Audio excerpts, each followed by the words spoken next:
அரசியலுக்கு வரேங்கிறாரு, நான் விஜய் கட்சியில சேர போறேங்கிறாரு, திருச்சியில நான் கேண்டிடேட்டா நிக்க போறேங்கிறாரு. இதுக்கெல்லாம் விஜய் அனுமதி கொடுத்தாரா? தெரியாது. விஜய் கட்சியில சேர்றதுக்கு விஜய்கிட்ட அனுமதி வாங்கினாரா? தெரியாது. எப்பா நீ என்ன சாதாரண நடிகர் தான் விஜய் நினைச்சிட்டு இருக்க? ஒரு ரேஞ்ச் எங்கேயோ போயிடுச்சு. ஒரு ஒய்ஃப் ரொம்ப அழகா இருப்பாங்க. அதாவது இப்படிப்பட்ட கற்பனுக்கு இப்படிப்பட்ட ஒரு அழகியா பேரழகி. ஆனா 3 வருஷத்துல இந்த அம்மா டைவர்ஸ் பண்ணிட்டாரு. ஆனா அதை பற்றிய செய்திகள் வெளியே வராமல் படுத்து அதிகாரத்தனம். ஆனா யாரை ஏமாத்தினாலும் சரி நான் போய் நோண்டி நொங்கு எடுத்துருவேன். வரணும்னா நேரடியா வந்து தொலையண்டா. எங்க அம்மாட்ட கேட்பேன். எங்க அம்மா சரிஞ்சு விட்டாங்க. எப்படி இருக்குன்னா சரத்குமார் என்ன சொன்னாரு, ஓ என்னையா நீ தனிக்கட்சி ஆரம்பிச்ச, தனிக்கட்சி திடீர்னு பாஜக போய் சேர்றவர்னு நடுராட்சியில் இருந்துச்சேன். எழுந்து என் பொண்டாட்டி எழுப்புனேன். ராதியாட்ட கேட்டேன், நான் கட்சியை கழிச்சு பாஜக சேர போறேன்னு படுத்துட்டேன். உடனே மறுநாள் காலையில் நான் அனௌன்ஸ் பண்ணிட்டேன். இது மாதிரி தான் இருக்கு இவர் பேசுறது. ஒரு சாதாரண எடுபடியாக இருந்த ராகவா லாரன்ஸ் உதவி அவர் வந்தது 2 மாசத்துக்கு உதவி.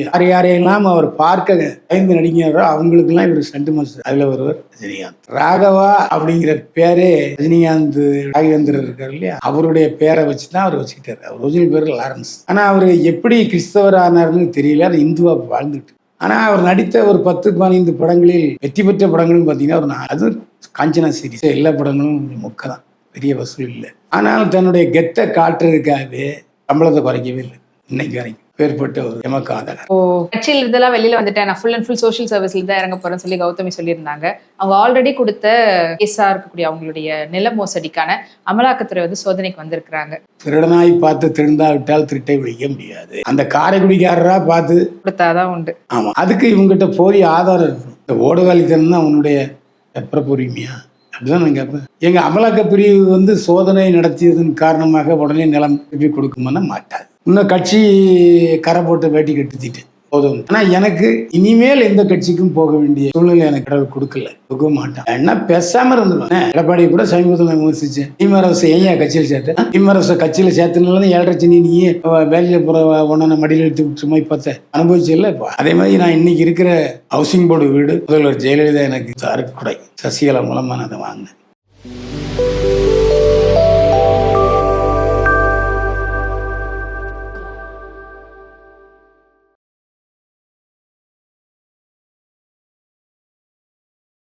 வீரா மீடியா நேயர்களுக்கு வணக்கம். இன்னைக்கு நம்மளோட இணைஞ்சிருக்கிறவங்க அரசியலா இருக்கட்டும், சினிமாவா இருக்கட்டும், உள்ளபடியே எடுத்து சொல்லக்கூடியவர் தான் நம்மளோட இணைஞ்சிருக்கிறாங்க பயில்வான் ரங்கநாதன் சார். வணக்கம் சார்.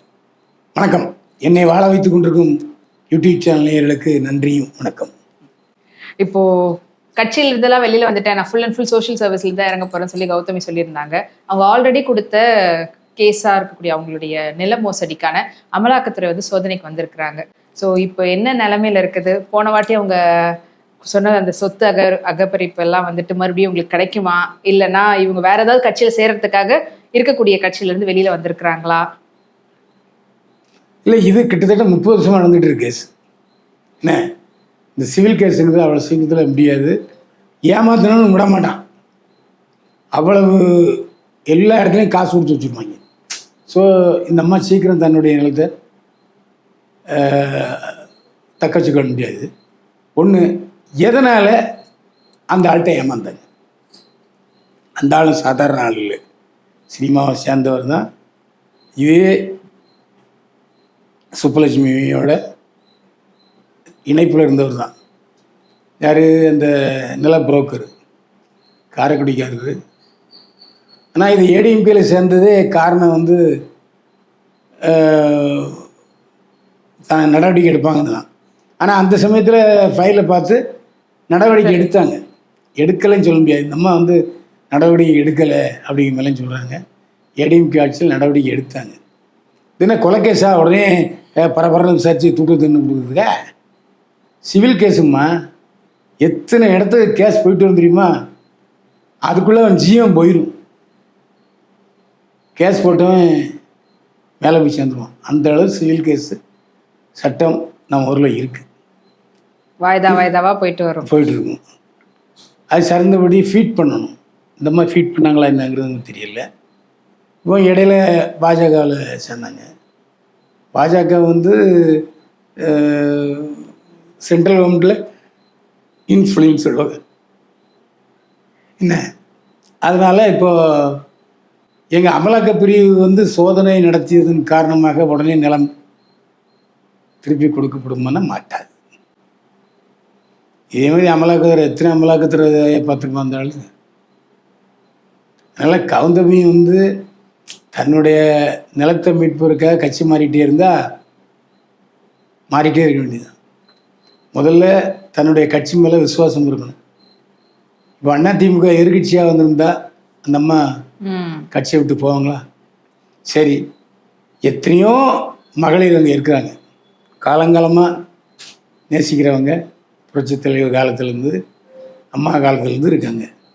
அதை மீறி எடப்பாடி இவனுக்கு வந்து இப்போ ஒரு பெரிய மாநில போஸ்டரை கொடுத்தார, அது தக்க வச்சுக்க வேண்டாமா?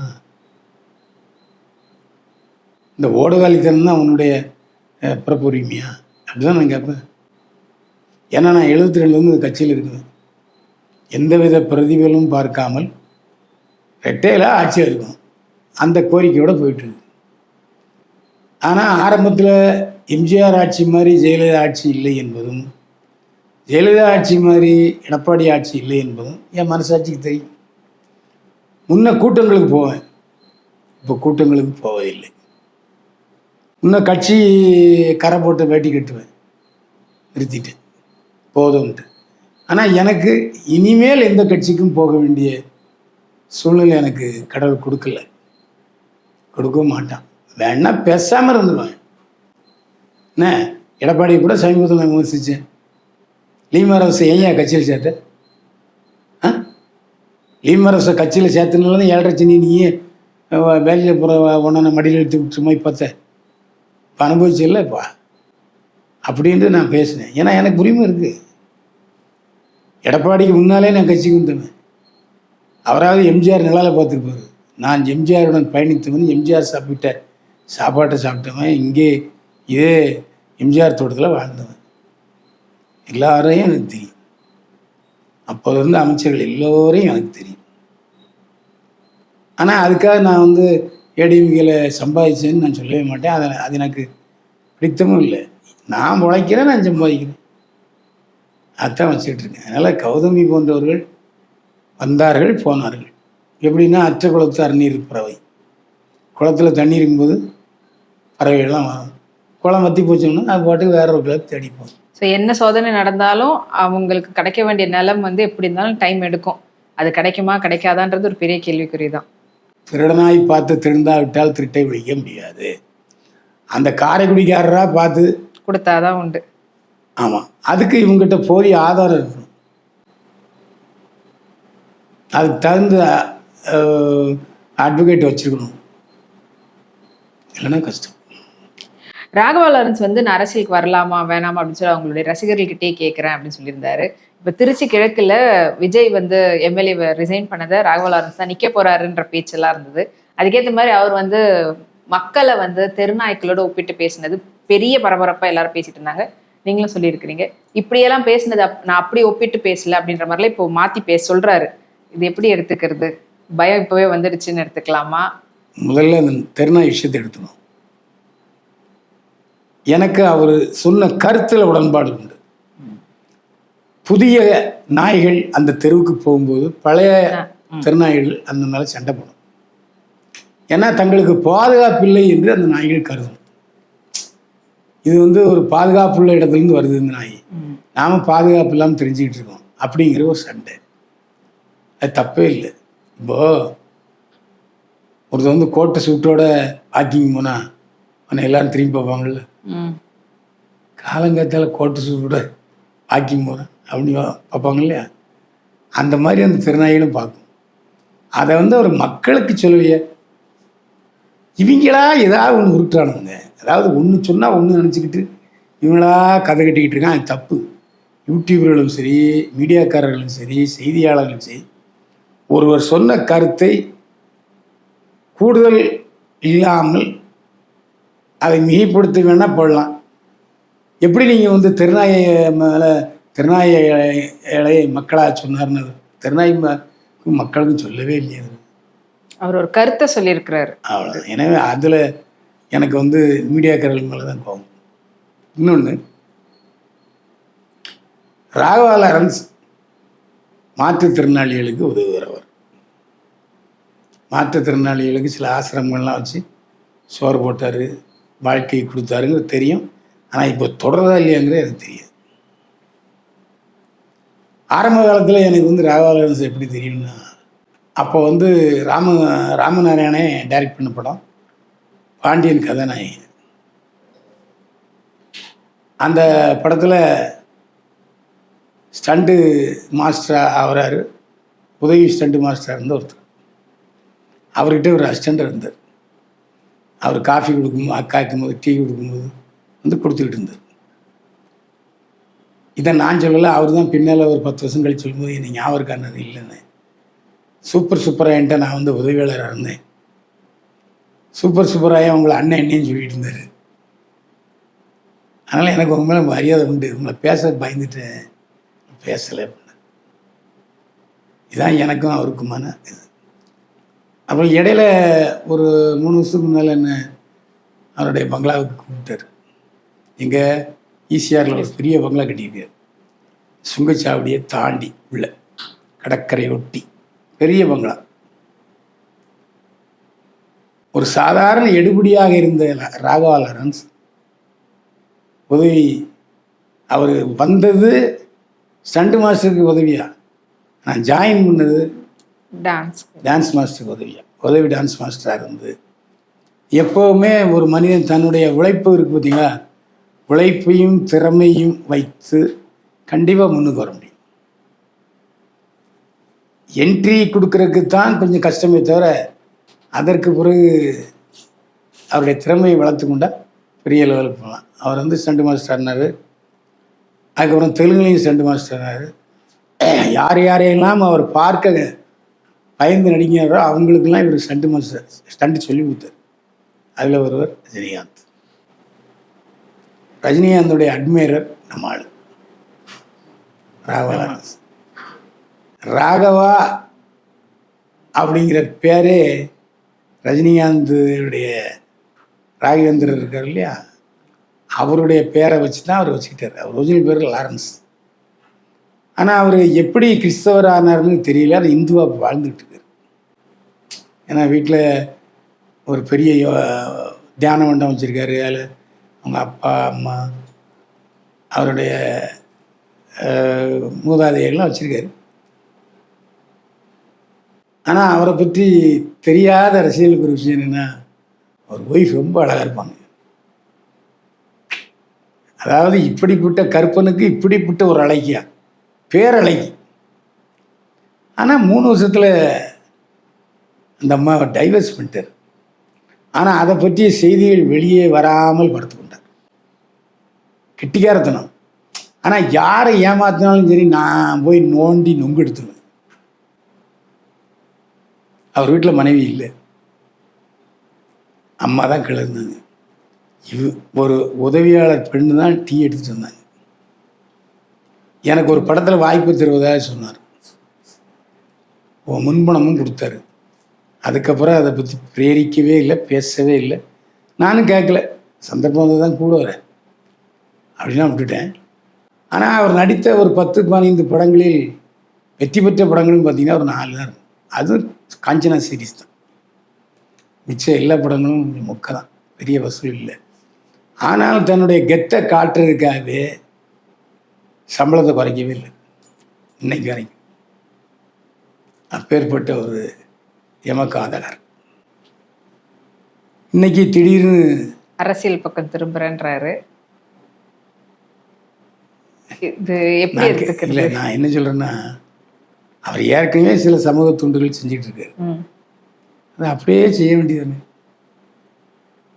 அரசியலுக்கு வரேங்கிறாரு, நான் விஜய் கட்சியில் சேர போகிறேங்கிறாரு, திருச்சியில் நான் கேண்டிடேட்டாக நிற்க போகிறேங்கிறாரு. இதுக்கெல்லாம் விஜய் அனுமதி கொடுத்தாரா தெரியாது. விஜய் கட்சியில் சேர்றதுக்கு விஜய்கிட்ட அனுமதி வாங்கினாரா தெரியாது. எப்பா நீ என்ன சாதாரண நடிகர் தான் விஜய் நினச்சிட்டு இருக்க? இப்போ ஒரு ரேஞ்சு எங்கேயோ போயிடுச்சுப்பா. சாதாரணமே இப்போ ஒரு சிஎம் விஜயை பார்க்க முடியாது. என்ன விஷயம்னு கேட்பாரு, சரியான விஷயம் அவர் செட்டாலாம் போக சொல்லுன்றார். உண்மை சொல்லட்டுமா, ஜெயலலிதா கூட சில நேரங்களில் சசிகலா மூலமாக பலரை சந்திப்பார். சசிகலா ஒரு மிகச்சிறந்த ஆளுமைத்தன்மை படைத்தவர். அவர் நேரம் நல்லா இல்லையே தவிர ஜெயிலுக்கு போயிட்டார், இல்லாட்டி ஜெயிலுக்கு போயிட்டார். இப்போ தேவையில்லாமல் அரசியலுக்கு வந்தார். அரசியலுக்கு ஒருவருக்கான சந்தர்ப்பத்தை ஒரு உருவாக்கிக்கல. சசிகலா பிரமாதமான ஆரக்டர். நீங்கள் ஜெயலலிதா இறந்த பிறகு பாரதி ராஜா தலைமையில் எல்லோரும் போய் சசிகலாவை பார்த்தாங்க. அந்த ஃபோட்டோ இன்னும் இருக்குது. நீங்கள் தான் இந்த நாட்டை வழிநடத்தணும் சொன்னது யார்? பாரதி ராஜா தலைமையில் பல இயக்குனர் கியூவில் நின்னாங்க. அப்படி ஜெயலலிதாவுக்கு ஒரு சசிகலா இருந்தார்.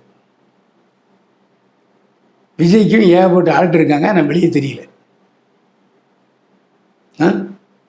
ஒரு நடிகர் என்ன வந்திருக்காங்க யூடிஜினா, சரி வர சொல்லு. சரி அவங்க எதுக்கு வந்திருக்காங்க? ஏதோ பள்ளியோட மந்திரியை போக சொல்லு. இப்படிதான் சொல்றது. அதாவது காட்சிக்கு எளியனாக இருக்க வேண்டும் யாரு? நம்மை ஆள்பவர். அப்படி இல்லை. இது எங்கே போய் முடிய போகுதுன்னு தெரியல. எப்போ பார்த்தாலும் இதே கூட்டத்தோடு வந்து இன்னைய பார்த்தோடு கத்தோடு நினச்சிட்டு இருக்கார. அப்படி தான் எம்ஜிஆர் இருந்தாரா? அப்படி தான் ஜெயலலிதா இருந்தாரா? அப்படி தான் கலைஞர் இருந்தாரா? நல்லா கலைஞர் நினச்சோன்னு பார்த்துருக்கீங்க. ஏன்னா எனக்கு பத்திரிகை அடையாளம் இருந்துச்சு. எனக்கு பத்திரிகை ஐடி கார்டை காமிச்சேன். பொண்ணு சொன்னார் வாங்கன்னாரு. நான் போய் சினிமா பார்த்தேன். எம்ஜிஆர் திண்டுக்கல் தேர்தலுக்கு போகிறாரு. அந்த சூழ்நிலையில் அவ்வளவு பேர் கீழே நிற்கிறாங்க. என்னை கூப்பிட்டு அனுப்புனார் எம்ஜிஆர். போய் பார்த்தேன், காசு கொடுத்தாரு.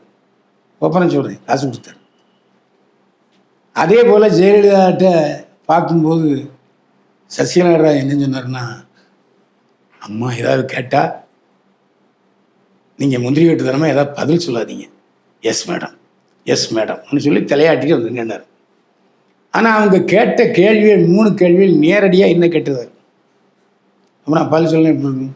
3க்கும் பதில் சொன்னேன். கடைசியில் ஒரு வார்த்தை நானே போட்டேன். நான் வேணா வேலையிலேருந்து நின்றுக்கிறேன், வேலையிலேருந்து நின்று விடுகிறேன்னு சொன்னேன். நமது எம்ஜிஆர் பத்திரிகைக்கு அந்த அம்மா சொன்ன பதில். நான் அப்படி சொல்லலையே, இது வேண்டான்னு சொன்னேன், அவ்வளோதான். அப்போ எந்த அளவுக்கு என்ன புரிஞ்சுட்டாங்க அவங்க. அதே மாதிரி நான் இன்றைக்கி இருக்கிற ஹவுசிங் போர்டு வீடு முதல்வர் ஜெயலலிதா எனக்கு கொடுத்த அருக்குடை. சசிகலா மூலமாக நான் அதை வாங்கினேன். நன்றி நான் மறக்கவே இல்லை.